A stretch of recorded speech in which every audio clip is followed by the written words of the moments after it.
ठीक है, तुम लोगों की ही बात मान लेते हैं। तो अगर तुम लोगों को लगता है कि यह वीर वाकई में उतना ही ज़्यादा स्ट्रांग है जितना तुम लोग बता रहे हो, तो एक काम क्यों नहीं करते हो? तुम दोनों केवल इसके साथ ही क्यों नहीं चले जाते हो? हमारी क्या ही ज़रूरत है? हमारे बिना ही जाकर रॉयल शेल्टर को हासिल कर लो।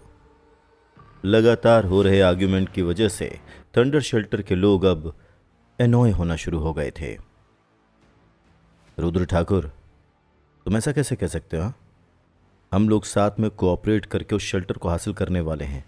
हमारे पास इसे डिस्कस करने के लिए बहुत सा समय होगा। थंडर शेल्टर के लोगों की बात सुनकर ब्रदर फिस्ट तुम्हारी मां मर जाएगी वीडियो को लाइक और चैनल को सब्सक्राइब नहीं। अपनी आईब्रोज सिकोड़ता हुआ कहता है, अगर हम साथ में कोऑपरेट कर रहे हैं तो फिर हमें उसी कॉन्ट्रैक्ट को इस्तेमाल करना चाहिए जिसकी हर टर्म्स एंड कंडीशंस पर सेटल डाउन होकर हमने उसे साइन किया था। अब अगर तुम लोग जाकर किसी और को ढूंढते हो तो वो तुम लोगों का प्रॉब्लम है, और इसीलिए रिवॉर्ड्स भी डायरेक्टली तुम लोगों के खुद के शेयर से ही जाएगा। तुम हम पर किसी ऐसे इंसान की मदद का भार नहीं डाल सकते जिसकी मदद हमने मांगी ही नहीं, और जब हमने किसी और की मदद मांगी ही नहीं तो फिर हम उसे कुछ भी क्यों दें? थंडर शेल्टर से रुद्र ठाकुर ब्रदर फिस्ट की बात सुनकर उससे कहता है, देखो रुद्र, मैं समझता हूं कि तुम क्या कहना चाहते हो और अपनी जगह तुम्हारी बात सही भी है, लेकिन मैं बस इतना कहना चाहता हूं कि हमारी इस तरह की मैन पावर के साथ रॉयल शेल्टर को हासिल करने में हमें भारी कीमत चुकानी पड़ेगी। वीर एक बहुत ही खतरनाक और स्ट्रांग एलिट है। ये हमारी विक्ट्री को सिक्योर कर सकता है।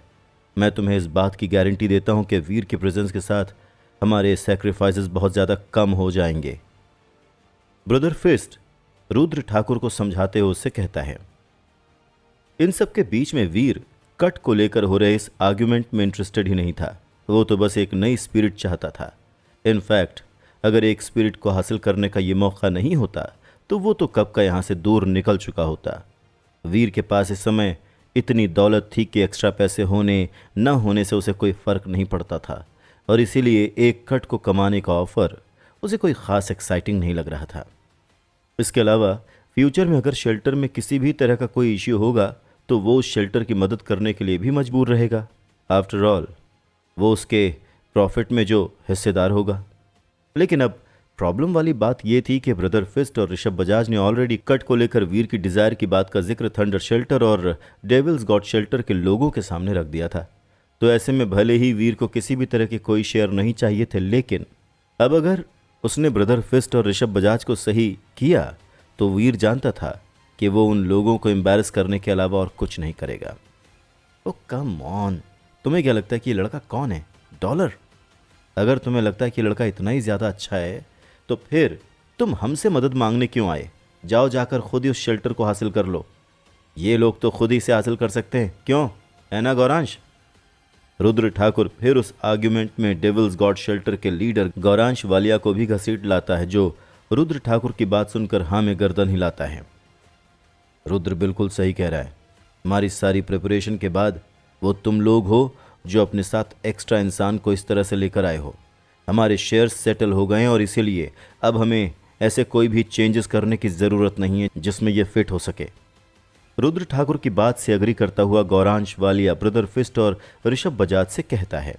रुद्र ठाकुर और गौरांश वालिया दोनों के दोनों अपनी अपनी जिद नहीं छोड़ रहे थे और ब्रदर फिस्ट और ऋषभ बजाज अपना प्रपोजल वापस नहीं ले रहे थे।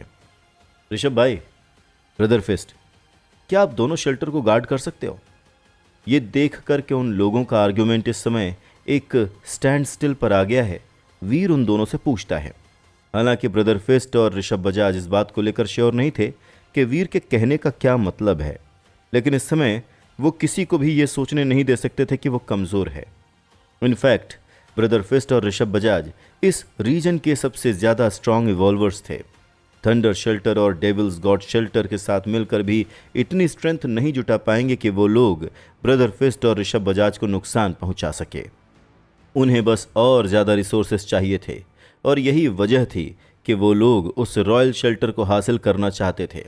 उन्होंने ऑलरेडी अपनी अपनी कमाई का अच्छा खासा अमाउंट बाकी के दोनों शेल्टर्स में इवेनली बांट दिया था और केवल तीसरा ही एक्सेप्ट किया था। ये एक बहुत ही जेनरस ऑफर था। अगर चीज़ें प्रॉपर तरीके से होती, जहां पर शेयर्स डील में इन्वॉल्व पार्टीज़ की एक्चुअल पावर से को रिलेट करते तब अकेले ब्रदर फिस्ट को बिना किसी शक के कम से कम पूरे शेयर का 50% हासिल होता। ब्रदर फिस्ट की रैंक में बहुत ज़्यादा लोग नहीं थे और वो बहुत ही जल्द उस रॉयल शेल्टर को हासिल करना चाहता था और यही वजह थी कि वो कम अमाउंट एक्सेप्ट करने के लिए तैयार नहीं था। ठीक है, फिर हमें किसी के भी साथ कोऑपरेट करने की ज़रूरत नहीं है। जैसा कि इन लोगों ने कहा है, हम लोग वाकई में उसे खुद ही निपट लेंगे, वीर ब्रदर फिस्ट और ऋषभ बजाज से कहता है। हालांकि ये बात और थी कि वीर के इतना कहते ही बाकी सब के सब बिना एक शब्द कहे उसकी तरफ बस देखने लगते हैं। ब्रदर फिस्ट ऐसा लग रहा था जैसे कि कुछ कहने के लिए तैयार था, लेकिन उसके होंठ तो मूव करते हैं लेकिन उसकी जबान से एक भी शब्द नहीं निकल रहा था। सच पूछो तो ब्रदर फिस्ट को यही लग रहा था कि वीर ने कुछ ऐसा सजेस्ट किया है जो कि बहुत ही ऊटपटांग और सही मायने में इम्पॉसिबल चीज़ है। अगर वो लोग इस रॉयल शेल्टर को हासिल नहीं कर पाते हैं तो इससे उनकी मुश्किलें और ज़्यादा बढ़ेंगी ही। लेकिन फिर एक बार फिर से ब्रदर फिस्ट खुद को कमज़ोर नहीं दिखाना चाहता था और इसीलिए वो पहले जो कुछ भी कहना चाहता था उसे वो बीच में ही रोक लेता है। ब्रदर फिस्ट, ऋषभ बजाज, क्या तुम लोगों को वाकई में इस आदमी पर इतना ज़्यादा ट्रस्ट है? अपनी आवाज़ में इंसल्ट के साथ रुद्र ठाकुर ब्रदर फिस्ट और ऋषभ बजाज से पूछता है। तो क्या इसका मतलब यह हुआ कि हमारे बीच जो कोऑपरेशन तय हुआ था वो यहीं इसी समय पर ख़त्म हो गया है? गौरांश वालिया भी ब्रदर फिस्ट और ऋषभ बजाज से पूछता है। उन लोगों की बात सुनकर ब्रदर फिस्ट काफ़ी ज़्यादा अनश्योर था और उसे समझ में नहीं आ रहा था कि वो किस तरह से रिस्पॉन्ड करे और इसीलिए वो ऋषभ बजाज की तरफ देखता है। वो बस अपनी आंखें ब्लिंक करके इशारा करता है कि वो संभाल लेगा। हाँ, सही कहा तुम लोगों ने, हमारा ये कोऑपरेशन यहीं पर ही ख़त्म होता है। चाहते तो हम यही थे कि काश आज का ये दिन उसी तरह से प्रोसीड होता जैसा कि हमने प्लान किया है, लेकिन तुम लोग अपनी ज़िद छोड़ना ही नहीं चाह रहे हो और इसीलिए हमारे पास पीछे हटने के अलावा और कोई चॉइस नहीं बची है। ऋषभ बजाज अपनी आंखें सिकोड़ते हुए रुद्र ठाकुर और गौरांश वालिया से कहता है। ठीक है, फिर अगर तुम लोगों ने बर्बाद होने का डिसीजन ले ही लिया है तो यही सही। हम लोग बेसब्री से उस खबर का इंतज़ार करेंगे कि कैसे तुम लोग और तुम्हारा ये so called elite royal shelter को हासिल करने की कोशिश में कितना कामयाब हुए हो, या यूं कहें कि किस बुरी तरह से फेल हुए हो। एक अजीब सी टोन के साथ रुद्र ठाकुर ऋषभ बजाज से कहता है और फिर उसके बाद वहां से चला जाता है।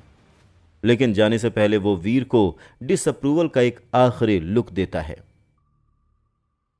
गौरांश वालिया भी वीर और ऋषभ बजाज को देखता है, लेकिन वो उन लोगों से कुछ भी नहीं कहता है और रुद्र ठाकुर की ही तरह बस वहां से चला जाता है। ऋषभ, तुम श्योर हो ना? ये वाकई में पॉसिबल है ना? ब्रदर फिस्ट का कोई ख़ास बैकग्राउंड नहीं था और इसीलिए उसने वीर के अचीवमेंट्स के रीसेंट किस्से नहीं सुने थे और इसीलिए वो थोड़ा सा अनश्योर था। अगर वीर कह रहा है कि ये ओके है तो इसका मतलब यही है कि सब कुछ ठीक रहेगा। तुम्हें शायद पता नहीं है, लेकिन ये लड़का कमाल का है। ये सुपर एलियंस तक को जान से मार सकता है। ब्रदर फिस्ट की बात सुनकर ऋषभ बजाज अपने चेहरे पर स्माइल के साथ उससे कहता है। दरअसल इधर रिसेंटली ऋषभ बजाज ने अपने शेल्टर में बहुत समय बिताया था। उसे भले ही वीर के पास सुपर पेट होने की खबर नहीं थी, पर हाँ, उसने इससे पहले वीर के सुपर एलियन को जान से मारने के किस्से ज़रूर सुने थे। हालांकि ये बात और थी कि वो पूरी तरह से श्योर नहीं था कि ये स्टोरी सही है या नहीं। इसके अलावा ऋषभ बजाज की वीर के साथ एक हिस्ट्री रह चुकी है और इसीलिए वो तब तक ऐसा कुछ भी नहीं कहेगा जब तक कि वो उसके लिए पूरी तरह से श्योर नहीं होगा। और यही वजह थी कि वो अपने और थंडर शेल्टर और डेविल्स गॉड शेल्टर के बीच में हुए कोऑपरेशन को ख़त्म करने में थोड़ा सा भी हिचकिचाया नहीं था। क्या क्या कह रहे हो तुम? वीर ने एक सुपर एलियन को जान से मारा है? सच में? अरे, मुझे तो लगा था कि लोगों ने बस इतना ही कहा था कि चौहान फैमिली के किसी इंसान ने एक सुपर एलियन को जान से मारा है, लेकिन वो उसने टाइटन ग्रह पर किया था। ब्रदर फिस्ट शॉक और डिसबिलीफ के साथ वीर को देखते हुए कहता है। अरे, वो तो बस किस्मत अच्छी थी।